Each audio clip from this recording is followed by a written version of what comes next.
जिस परमात्मा ने आदि सृष्टि में मनुष्यों को उत्पन्न कर अग्नि आदि चारों ऋषियों के द्वारा चारों वेद ब्रह्मा को प्राप्त कराए, उस ब्रह्मा ने अग्नि, वायु, आदित्य और अंगिरा से ऋग, यजुः, साम और अथर्ववेद का ग्रहण किया। मनुस्मृति। आदि सृष्टि में अवान्तर प्रलय के पश्चात ब्रह्मा के पुत्र स्वयंभुव मनु ने धर्म का उपदेश दिया।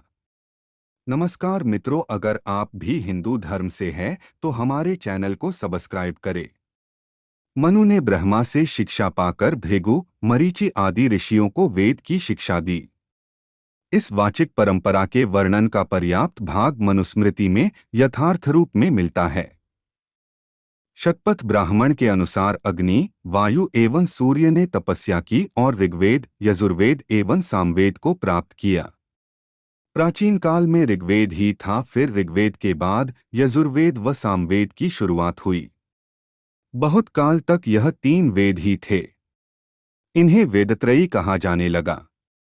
मान्यता अनुसार इन तीनों के ज्ञान का संकलन भगवान राम के जन्म के पूर्व पुरुरवा ऋषि के समय में हुआ था। अथर्ववेद के संबंध में मनुस्मृति के अनुसार इसका ज्ञान सबसे पहले महर्षि अंगिरा को हुआ। बाद में अंगिरा द्वारा सुने गए अथर्ववेद का संकलन ऋषि अथर्वा द्वारा किया गया। इस तरह हिंदू धर्म दो भागों में बंट गया, एक वे जो ऋग्वेद को मानते थे और दूसरे वे जो अथर्ववेद को मानते थे। इस तरह चार किताबों का अवतरण हुआ। कृष्ण के समय महर्षि पराशर के पुत्र कृष्णद्वैपायन वेदव्यास ने वेद को चार प्रभागों में संपादित किया। इन चारों प्रभागों की शिक्षा चार शिष्यों पैल, वैशंपायन, जैमिनी और सुमंतु को दी। उस क्रम में ऋग्वेद पैल को, यजुर्वेद वैशंपायन को, सामवेद जैमिनी को तथा अथर्ववेद सुमंतु को सौंपा गया।